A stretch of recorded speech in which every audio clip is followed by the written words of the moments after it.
You're seeing this correctly on your YouTube channel subscriptions or your podcast channel subscriptions. Clean Sheet Device is back. We're doing a little solo pod. I don't know how long this is going to last. It could be 5 minutes. It could be 20 minutes. It could be 30 minutes. It's just me, Stone Strankman. We're back from the dead. We're back from the break, the summer break, if you will. Clean Sheet Device is back. Hit that subscribe button. I know we didn't do the Colin Blackwell giveaway. It's because I couldn't get that thing, any item that matched what I said I was going to be able to give away in time and then get Colin Blackwell to sign it. So we're not doing that. We're going to do something different. I haven't figured it out yet, but over the summer, we're going to do our 500 sub giveaway. So stay tuned. Tell your friends. We're still going to do more subs giveaways at 750 and 1,000. We're going to do the big things. We're going to do what we promised. I can't deliver on the Colin Blackwell thing until next season. TBD. We'll have to wait and see. Sorry, we're going to do another giveaway, whether that's in the next week or two. We'll see. Okay? So just bear with me on that. I'm here. I have to get this off my chest. I just played golf with Stars Countdown. Ben, shout out to Ben. He's traveling to Colorado today. But we played golf and we're talking the robo stuff. We're talking all kinds of scenarios. And it got my content brain thinking. It got my robo brain thinking. Like I had an iPad in front of my face and I was just dialed in. I felt like robo in the moment. All right. So here's the deal. Jason Robertson is an RFA. We have the rights to him. July 1st, which is 6 days from now when I'm recording this Thursday, June 25th. Recording on Thursday, uploading on Friday. TBD, we might have to just scrap this if something happens by Friday morning, right?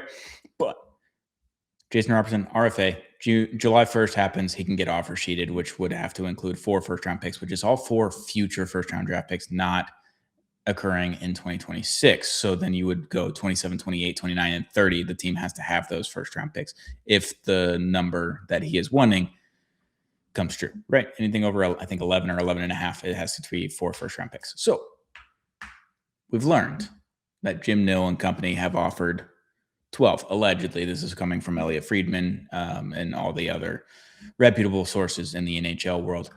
He's been offered 12. Allegedly, he wants 14, maybe even $15 million per year AAV. I understand it. I'm going to come to the defense here of Jason Robertson and say, hey, you want $15 million, you should probably get it because Kirill Kaprizov, the guy over in Minnesota, can't stay healthy for 82 games a season. Robo just plays 82 games a season every year for the last 4 years. He bet on himself with the bridge deal, 4 years, $7.5 million, whatever Robo was just on, bet on himself and said, hey, I'm going to need more than that. 7.75, I believe is what it was. He's like, I'm going to take a little less now because he could have commanded more than that. Probably should have. And he bet on himself and he won. He's over 100 points per game. He's scoring 40 goals per season. And like he's in the conversation of one of the best goal scorers of Dallas Stars history of all time. He's earned his money. And I understand why he's asking for 15 because he looks over at the Minnesota deal and Kaprizov got $17 million AAV. And Robo is probably thinking, I'm better than him. He might not do as much or be as fast or whatever, but the point production and the goal scoring production are the same between Kaprizov and Robo, and Kaprizov has $17 million. The difference is that all of their young guys and the guys that they have under contract are Bill Guerin did a great job of just stealing them and putting them at like $6 and $7 million per year. Whereas the Stars have now gotten caught up into this 1 year problem of a salary cap where they're kind of hand strapped for 1 season. And that's with Tyler Seguin's contract. That's with all the new deals, the Thomas Harley deal, the Jake Ottinger, Miro Heiskanen, Rope Hintz, Wyatt Johnston, Mikko Rantanen deals that they already have on the table. They got to figure this out for 1 season and 1 season only. That's the only thing. Robo wanting $15 million. Absolutely. You've earned it. Absolutely. You should ask for that. Absolutely. The agent should be pushing for that. The question is now, is Jason Robertson want to be a Dallas Star and want to compete for cups and compete in the playoffs and compete for Conn Smythes and all of that? Or does he want his payday? And either one is okay. We are not in his position. We are just Stars fans. We are people that root for this team. We want the best for our team. So obviously, we want Robo to take less. Obviously, we want him to look at the McDavid deal and be like, look, he just took, what, a 2-year extension. So essentially a 3-year deal at $12.5 million. No pay raise, no nothing. Could we wiggle that in for a year, 2 years? Could we do a 2-year wiggle room and then promise you, hey, we're going to hit you on the back end with the 16, 17, $18 million offer on the back end? It's possible. I don't think so. I think he wants the long-term security, the 8-year deal, which this is the last summer. that they can sign those up until September, whatever, I think is the last day that they can sign 8-year deals as team free agents, as RFAs or whatever. Otherwise, it's 6 on the open market, 7 with the hometown team. He gets that extra year. He gets that extra year of flexibility and comfortability with this contract. I understand what he's asking for. I understand why the Stars are like, hey, we just can't offer that. I wonder if there's a wiggle room there with the years, with the money. Could we go 13 for one season and then up at the 15 the year after that? Maybe. Who's to say? The salary cap's about to go crazy. We just saw Houston. We just saw Austin get into the mix for expansion teams. 28, 29 is kind of what they're looking at. We've been saying it for 2 straight years on this clean sheet of ice with Dom as our guy, getting all these little nuggets, dropping them in the podcast here and there. Salary cap's about to go crazy. It's going to be over 150 million by the end of the decade. I have no doubt it's going to be insane very, very soon. Okay, so that's going to jump $50 million in the next 4 years. You can give them $15, $16, $17 million in a year or two. You just can't do it right now. I understand where Jim Neal's coming from. I understand where Robo's coming from. The problem is here, if you give Robo what he asked for, say you give him the $14 million. I didn't do a lot of math. I didn't do a lot of things here, all right? You got to give up Faksa. Jamie can't come back. You lose your captain. You're not even on a league minimum deal, honestly. It's just not even worth it to give that much money. You lose Maverick Bork, for sure. You probably lose Steele, and you already have to trade Labushkin. You have to do pretty much all of those things in order to assure that you're going to have a team next year, a full team, if you give them the $15 million. If we can meet in the middle at 13, you can keep a couple of those. Faksa, Steele, Labushkin are probably the ones out there, right? And you might be able to figure out Bork for a season and then give him a little bit more after next year, right? If that's the case, is that worth it to keep Jason Robertson and get rid of all your little depth pieces?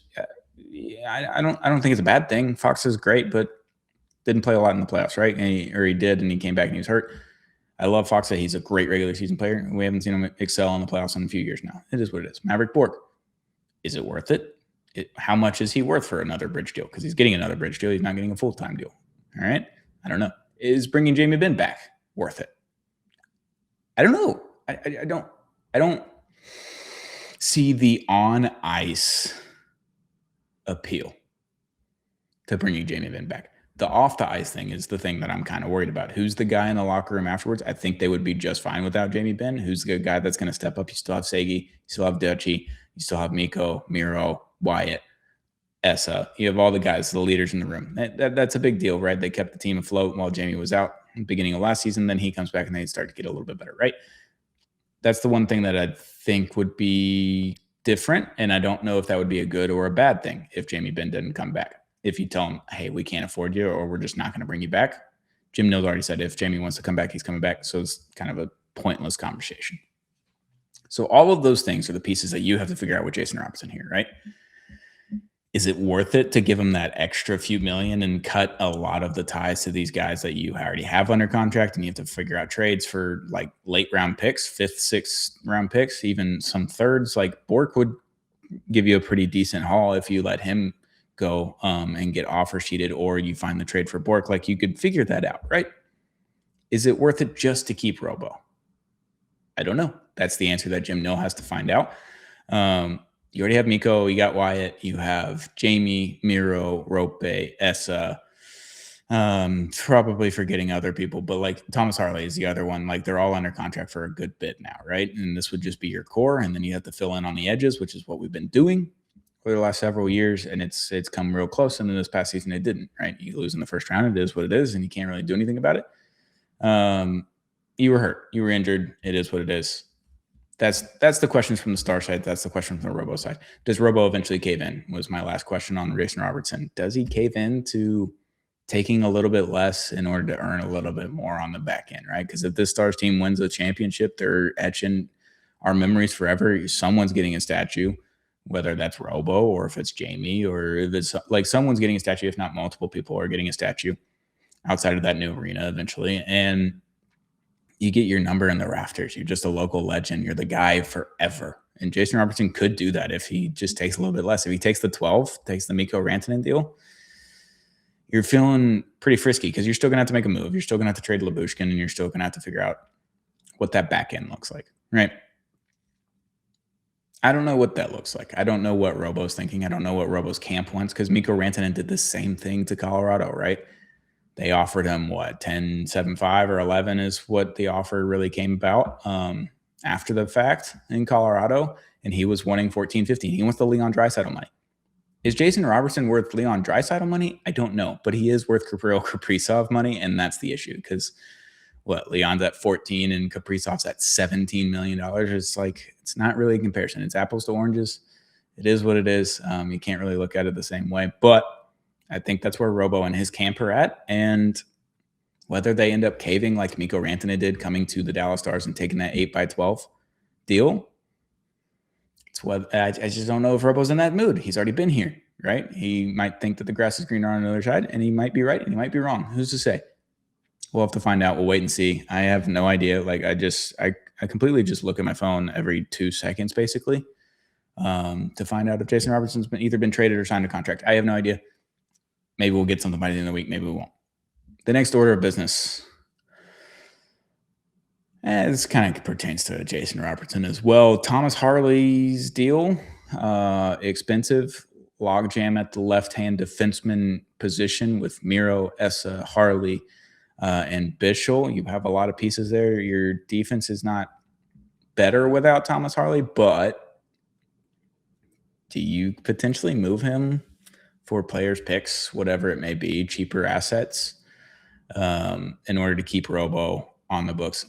This is a one-year problem. This is my issue with trading anyone long-term, super long-term for assets that aren't going to be as good or potentially as good as Thomas Harley is. It's a one-year problem. Can we figure out with Robo for a one-year thing? If the answer is no, and we got to give him the $14, $15 million, this is something I'm willing to explore, trading Thomas Harley. It opens up Miro to play on his left side for the first time in his career, which would be cool. I just don't know if that's something that Jim Nill's even entertaining, and he might not be. He's a very loyal guy to his guys, and Harley was drafted by Jim Nill, and you've seen it. He was in the Olympics, all the things, 4 nations. I don't see this happening, but this is a move that has been talked about that could happen. I don't see it happening, quite frankly. This is a one-year problem, and I don't think Jim Nill's going to blow up the entire roster for a one-year issue. He might do it, though, if he has to. We'll see. Next to order, obviously, Dylan Larkin, USA teammate of Jake Ottinger, gold medal winner, has asked out of Detroit. It's only been so long. He's in an American team. This is not the Brady Tkachuk thing going to Florida. This is a different thing. He wants out of Detroit because he just doesn't see the end of it and can't really blame him. I want Dylan Larkin. I can't help it. He's a little bit older than Rope, a little bit more expensive than Rope, but could you trade Rope? Could you get him to use his no move clause and be fine in Detroit? Maybe he gets something out of it. Maybe another thing happens to Detroit and they look a little bit better. Maybe it's Rope's team now and he can just kind of be the guy in the locker room. I don't know what that looks like. I don't know if Rope's even considered using his no move clause at all. Like, I have no idea. This is the 1-for-1 trade of Larkin for Rope. Detroit comes out with a little bit younger, cheaper asset that's still really good. Larkin is a little bit older, but leader in the room. I know Rope wears the A as well. I don't know what the room dynamics are in Detroit. I don't really know what they are like in Dallas as well. I don't know how big of a piece that would be. That's the one that I want. I want Larkin for Rope. Larkin is a little bit more non-injury riddled than Rope is, and that's not Rope's fault. That's just a matter of fact. I don't know if that works out. And if Robo demands a trade, it seems like Larkin and the Stars are kind of aligned here. They like each other. They're flirting with each other, right? And they're talking to each other at the bar. They're getting another drink. They're getting another drink. Are they going to go home with each other? I don't know. And if this is the case with Robo, that you just cannot get to that number, does he send him to Detroit? And then it's Larkin plus how many things? There's a lot of things because I don't think Larkin and Robo are comparable players necessarily. They do different things. They play 2 different positions. Robo scores a lot more goals, but you're losing your captain. But your captain just asked out. How many things could the Stars ask for in that? I don't know. I don't know if that's Robo. I don't know if that's Harley. I don't know what we're doing here, right? I just have no idea where this thing goes. I don't know where this thing goes with Dylan Larkin. I don't know where this thing goes with Robo. The Stars have some questions. They have some moves to make here before July 1st. They have to do it before July 1st. They preferred probably to do it before the draft, which I don't even know when the draft is. The NHL draft is like the worst draft of all time to watch on TV. So I just don't. It is what it is. It's been a crazy week, 2 weeks really in the NHL. You obviously have Brady Tkachuk going to Florida, play with his brother Matthew in Florida. Got that going. You saw 27 other deals. You see Connor Hellebuck possibly on the move here. Like there's all kinds of things. Bobrovsky's going to be on the move, it seems like. And at the end of the day, what does it look like? San Jose's already made a move. Eklund over to Ottawa. They get number 9 out of it. So San Jose could seemingly trade number 2 for a really established player, Thomas Harley. They need some defense. Jason Robertson, pair him with Macklin Celebrini. They would love that. 2+ things. That's the problem with this, is that it would be only picks, not players. The Stars are in a win now case. They need to win now as opposed to here in the next 3 years. They're already set up for the later part of the decade and into the next decade. They're going to be fine there. What's going to be the good thing that gets them the most bang for their buck heading into this postseason next spring and summer? Who's to say? San Jose could offer the number 2 overall pick for something. Could Toronto get really crazy with number 1? Gavin McKenna's right there. That's the future of your franchise, potentially. Like if Austin Matthews wants out of another Canadian market, that's apparently been the chatter, as all the USA players don't feel as welcome in their Canadian markets anymore. They're not rooting for him, whatever it is. Could Austin Matthews want out and you just traded a number 1 overall pick for Jason Robertson and things? I don't know. I saw that floated out today. Was Jason Robertson and Thomas Harley both going to Toronto, and Toronto sending back Morgan Riley, Nick Robertson, and the number 1 overall pick, and Matthew Nyes? I think you're crazy. Whoever that made that one. Does Jim Nill even think about that one? I don't think so. But getting Gavin McKenna plus some really good players, it just changes up your locker room. It changes up your playing style a little bit as well with those guys. Who's to say? Things could happen. Things could go crazy before this draft starts. These picks are very much probably available. I would say the top 3, top 4. We just saw Owen Byram go for 4th overall pick. Okay, and he's going to get $12 million on the open market. Thomas Harley then looks like a steal. Then it's getting real crazy, and I don't know what to do with myself. I don't know what to think. The NHL is giving me a lot of anxiety heading into free agency. We don't know what's happening with Robo, right? I'm going to check my phone one more time, see what happens here. Nothing. I don't know. I don't know what's going to happen with Jason Robertson. It is the complete unknown. This is a little bit different than it was the time before because he was a really restricted free agent. It was his first time to be a restricted free agent. We always felt pretty comfortable that he was going to come back, but then he misses training camp, right? Skips training camp, waiting for that contract. Jake Ottinger didn't do that. Thomas Harley didn't end up doing that. This is unknown territory. This is the only guy on the Stars locker room that has done this to the Stars and made them sweat it out, made their agent and Jim Nill and company figure shit out in a very uncomfortable situation. He's the only one out of these young guys that's made Jim Nill really sweat, right? Really, really press for it. So with that being said, I'm going to give you a minute and a half on Stars moving to Plano. I don't like it. I don't. I live in Dallas. I appreciate AAC. I think it's a historical venue for me. Growing up watching AAC with the Mavs and the Stars, like that's where I've been going to the press conferences and have been sitting on press row in AAC. I love AAC. I don't think it's a bad arena. It's like 20 years old, 25 years old. It's not that old, right? You can make some improvements to it, sure. I know that the Mavs kind of own it and the 50-50 thing isn't going to work, and then leasing it back from them. There's a lot of logistics outside of that you would have to figure out to stay there. I just think you're going to lose a lot of your Gen Z millennial fan base. Everyone around my age lives here in Dallas. They live in the apartments. They live in Victory Park. They live very close to AAC so they can go to the game, so they can go to the bar, so they can hang out with people and not have to worry about things. There's no public transit up to Plano as of right now. I doubt that there will be by 2031, right?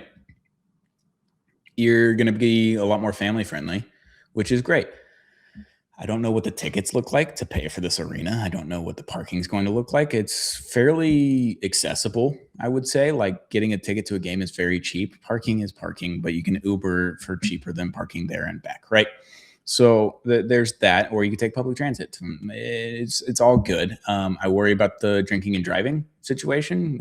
People are going to get hammered at games, and there's not going to be as much public transportation. You're going to have to get an Uber. You're going to have to get a Lyft. You're going to have to find a ride more than you would if you were downtown. It's very easy to get an Uber. It's very easy to get on the Dart. I just think it's easier for public transit. I think it's easier for drinking and having a good time and alcohol sales and all those kinds of things. But you're going to be more family friendly up in Plano. You're going to have all the suburban people and have introducing their kids into the games, and it makes it more accessible for them. So I see both sides. I think it just kind of ruins the core of your fan base, and people aren't going to want to go up to Plano and drive up there and take their time to, like, for me, I mapped it at 5 o'clock or in order to get there at 7 p.m., which is when puck drops usually happen, 7:07, whatever. For me, from my house during rush hour traffic, it would take me 2 hours and 45 minutes. You just completely alienated the city on the chests of your jerseys. And I think that's kind of my biggest gripe with it. I won't be here to see it because I'll be moving to Georgia, but it is what it is. Can't really do anything about it. I understand why the Stars want their own arena. I understand why the Mavs want their own arena. Both of them not real. I know the Mavs are going to be in the city of Dallas, but all the way up on 635, they're basically in Richardson. So it is what it is. Yeah, that's my Stars move to Plano. I was going to say a minute and a half, but it was basically 3 minutes. So not happy about it, but it is what it is. Do we see Jason Robertson news this week? I don't know. Do we see it next week? Absolutely. It's going to be happening before the 1st. We'll have to wait and see. I'll get either Dom or Savannah back on the pod next week whenever we get that news. We'll do an emergency pod. We'll break it, and we'll do something. We'll talk about it. Jason Robertson or Dylan Larkin or anything else happening with the Dallas Stars. We'll be back to talk about it here on Clean Sheet of Ice. Make sure you hit that subscribe button on the YouTube channel or wherever you get audio podcast platforms. You can go follow us on Twitter, TikTok, Instagram. We're all over the place at Clean Sheet of Ice. So hit us up there. We're going to have more content soon. We're going to get through this one way or another. Jason Robertson, me and you, we're going to get through it together. Or not together. We'll just have to wait and find out. But that'll do it. Hit that subscribe button if you haven't already. And we'll be back very, very soon. Another episode of Clean Sheet of Ice.